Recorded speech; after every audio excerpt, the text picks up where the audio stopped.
Assalamualaikum warahmatullahi wabarakatuh. Shalom, salam sejahtera bagi kita semua. Yang terhormat Bapak Dr. Andes Ade Zubaidi MPD selaku pembahas, dan yang saya hormati Bapak Dr. Ahmad Hermawan MK selaku pembimbing utama, dan yang saya hormati Bapak Dr. Andes Herman Tarigan selaku pembimbing 2. Baiklah, pada kesempatan kali ini, izinkan saya mempresentasikan proposal skripsi saya yang berjudul Pengaruh Ruang Terbuka Olahraga terhadap tingkat kebugaran jasmani anak 14-15 tahun Sekolah Menengah Pertama Negeri, Kecamatan Kedondong, Pesawaran.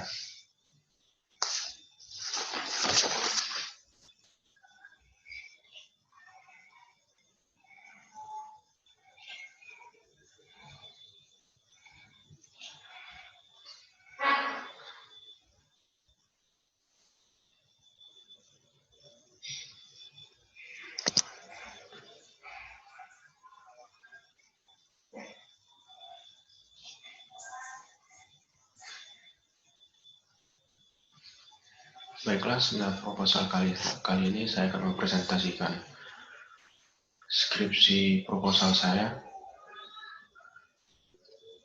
yang berjudul Pengaruh Ruang Terbuka Olahraga terhadap tingkat kebugaran jasmani anak 14-15 tahun Sekolah Menengah Pertama Negeri Kecamatan Kedondong, Pesawaran. Latar belakang. Olahraga adalah suatu bentuk aktivitas fisik yang terencana dan terstruktur yang melibatkan gerakan tubuh berulang-ulang dan ditujukan untuk meningkatkan kebugaran jasmani. Olahraga merupakan sebagian kebutuhan pokok dalam kehidupan sehari-hari karena dapat meningkatkan daya tahan tubuh seseorang. Olahraga dapat dimulai sejak usia dini hingga usia lanjut dan dapat dilakukan setiap hari. Olahraga menjadi bagian yang tidak dapat dipisahkan dalam kehidupan, karena memiliki banyak manfaat bagi tubuh manusia. Kesadaran masyarakat akan pentingnya olahraga pada masa sekarang ini membuat masyarakat mulai tertarik untuk melakukan berbagai macam kegiatan olahraga. Menurut Mutahir dan Maksum tahun 2007, Sport Development Index (SDI) adalah indeks gabungan yang mencerminkan keberhasilan pembangunan olahraga berdasarkan 4 dimensi dasar, yaitu ruang terbuka yang tersedia untuk olahraga, sumber daya manusia atau tenaga keolahragaan yang terlibat dalam kegiatan olahraga, partisipasi warga masyarakat untuk melakukan olahraga secara teratur, dan derajat kebugaran jasmani yang dicapai oleh masyarakat. Dari keempat dimensi dasar SDI semuanya dapat dihubungkan, yaitu dengan adanya ruang terbuka, masyarakat dapat melakukan aktivitas, kemudian masyarakat dapat memanfaatkan fasilitas yang ada untuk berolahraga sehingga membuat tubuh menjadi sehat dan bugar. Dari latar belakang ini, peneliti memutuskan untuk mengambil judul penelitian, yaitu Pengaruh Ruang Terbuka Olahraga terhadap tingkat kebugaran jasmani anak 14-15 tahun Sekolah Menengah Pertama Negeri, Kecamatan Kedondong, Pesawaran. Identifikasi masalah. 1. Banyak anak 14-15 tahun yang kurang menggunakan fasilitas olahraga di Kecamatan Kedondong, Pesawaran. 2. Kurangnya pengetahuan anak 14-15 tahun tentang ruang terbuka olahraga sebagai prasarana olahraga umum. Selanjutnya ada batasan masalah. Dari banyaknya masalah yang muncul, perlu adanya pembatasan masalah karena mempertimbangkan keterbatasan waktu, dana, dan kemampuan peneliti. Dalam penelitian ini hanya membahas masalah tentang pengaruh ruang terbuka olahraga terhadap tingkat kebugaran jasmani anak 14-15 tahun Sekolah Menengah Pertama Negeri Kecamatan Kedondong, Pesawaran. Selanjutnya rumusan masalah, yaitu 1. Adakah pengaruh ruang terbuka olahraga terhadap tingkat kebugaran jasmani anak 14-15 tahun Sekolah Menengah Pertama Negeri Kecamatan Kedondong, Pesawaran.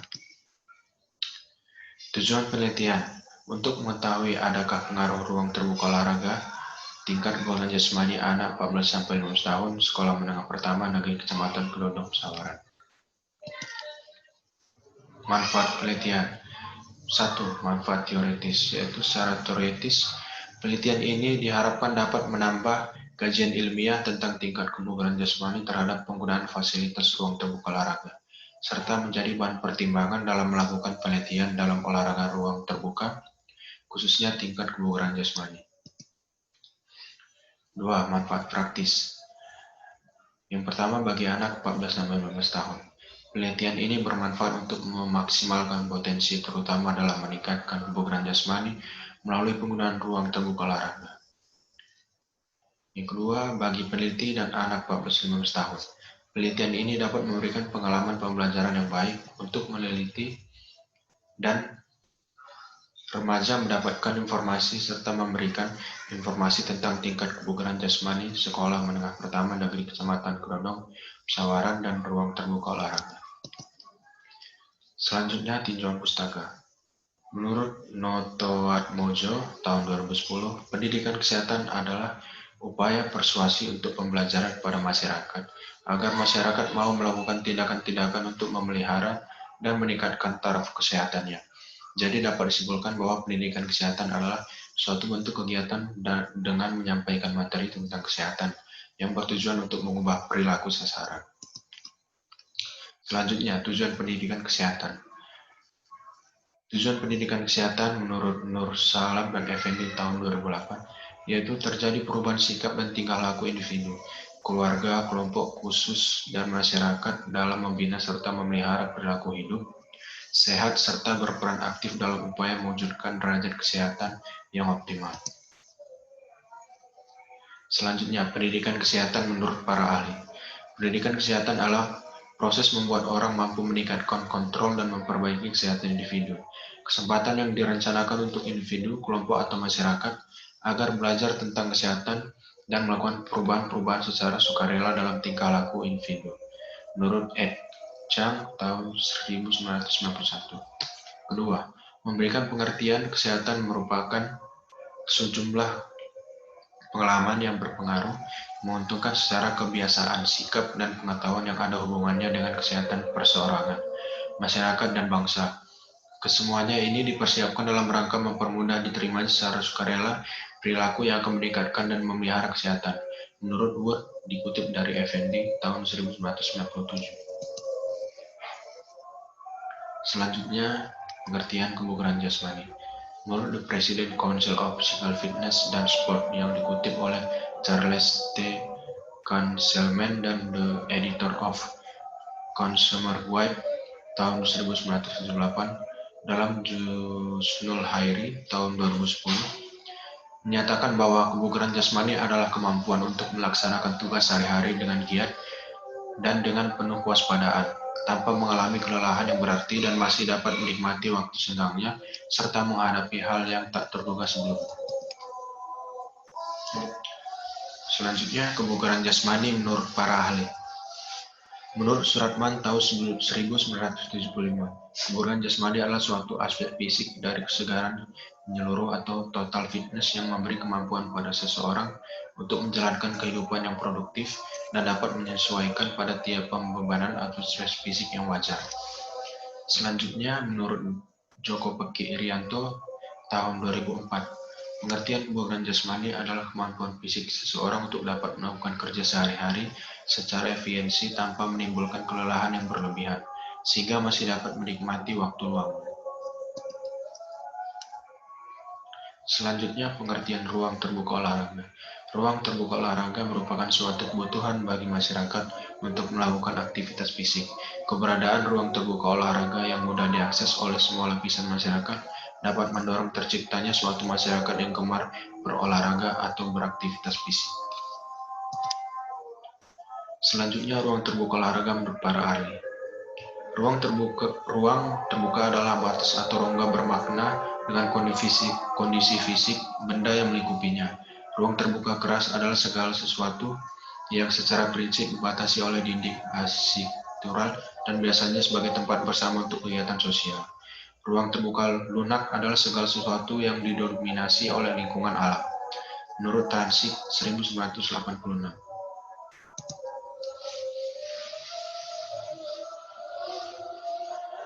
Selanjutnya, metode penelitian menurut Darmadi tahun 2013.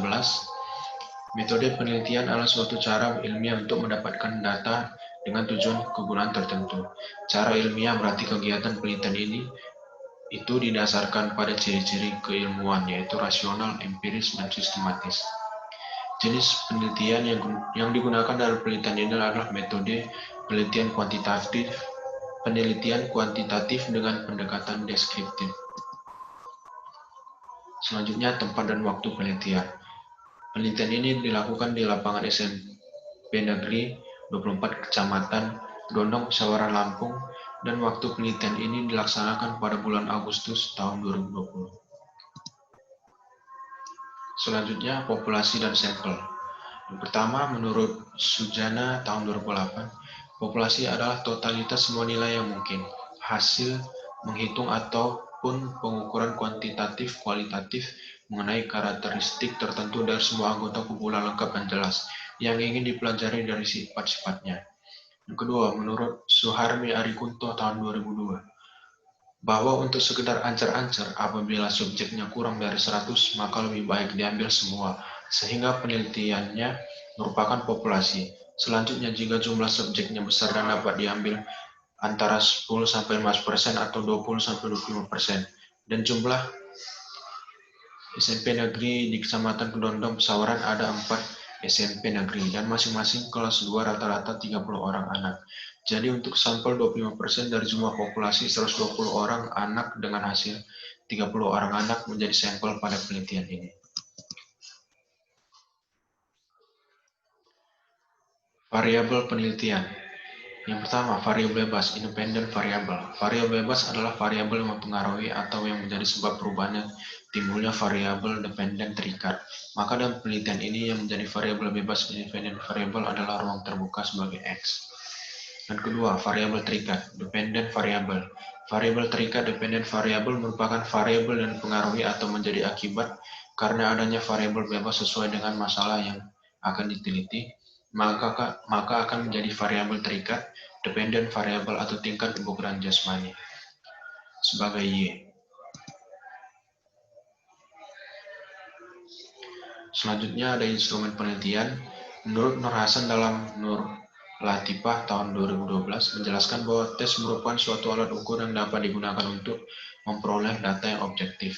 Tes yang digunakan dalam penelitian ini adalah tes tingkat kebugaran jasmani dengan menggunakan multi-stage fitness test atau MFT test atau BLIP test dan tes pemahaman gerak melalui kuesioner.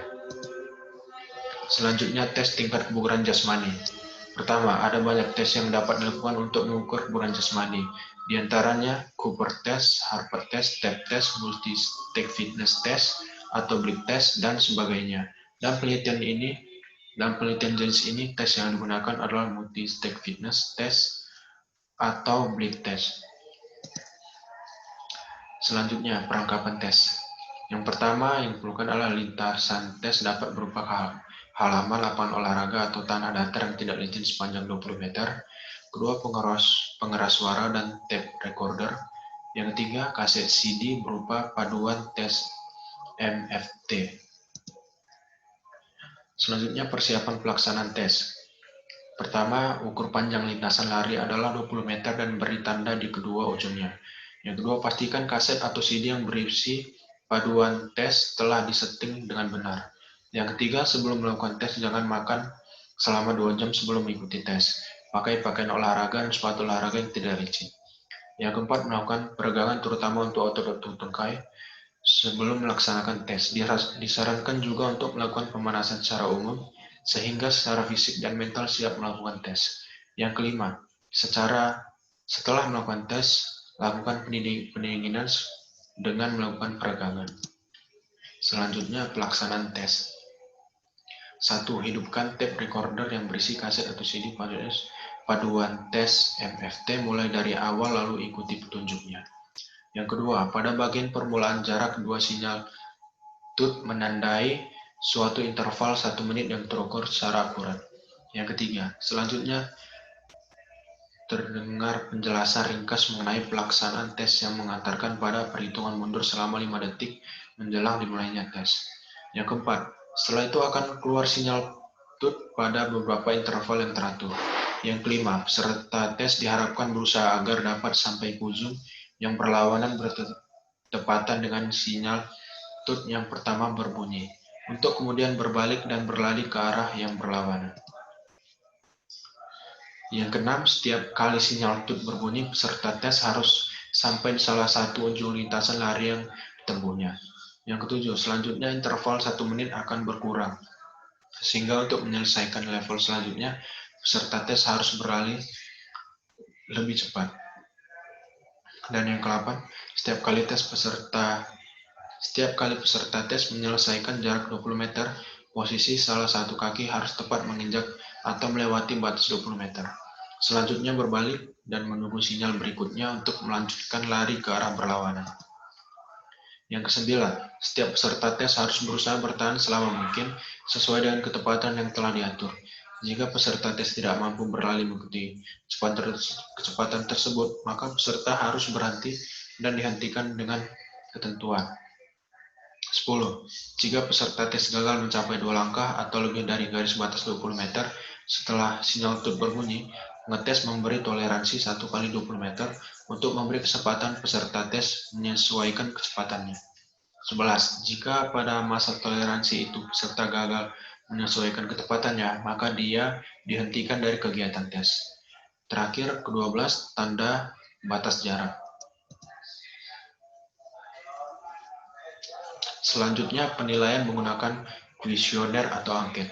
Menurut Sugiono tahun 2009, menjelaskan bahwa kuesioner merupakan teknik pengumpulan data yang dilakukan dengan cara member perangkat pertanyaan atau pertanyaan tertulis kepada responden untuk dijawabnya. Dalam penyusunan butir-butir pertanyaan kuesioner penulis berpedoman pada penjelasan Surat Han tahun 1990, yaitu sebagai berikut. Yang pertama, rumusan setiap penjelasan sejelas-jelasnya dan seringkas-ringkasnya. Yang kedua, mengajukan pertanyaan yang memang dapat dijawab oleh responden, pertanyaan mana yang tidak menimbulkan kesan agresif. Yang ketiga, sifat pertanyaan harus netral dan objektif. Yang keempat, mengajukan pertanyaan yang jawabannya tidak dapat diperoleh dari sumber lain. Yang kelima, keseluruhan pertanyaan dalam angket harus sanggup mengumpulkan kebulatan jawaban untuk masalah yang khusus kita hadapi. Dan selanjutnya, teknik pengambilan data. Data adalah segala informasi mengenai variabel yang diteliti.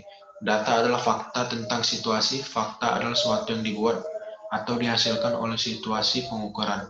Menurut Eric Praktinyo Dewe dan Ernie Suharini, tahun 2003. Dalam penelitian ini yang digunakan untuk mengumpulkan data adalah survei dengan teknik tes, metode angket, dan dokumentasi. Teknik analisis data. Yang pertama, kita menggunakan teknik MIN, standar deviasi, persentase, indeks dimensi, dan SDI. Baiklah, itulah presentasi proposal skripsi dari saya. Atas kurang dan lebihnya, saya mohon maaf. Terima kasih sebanyak-banyaknya kepada pembimbing dan pembahas. Itulah hasil presentasi dari saya. Terima kasih.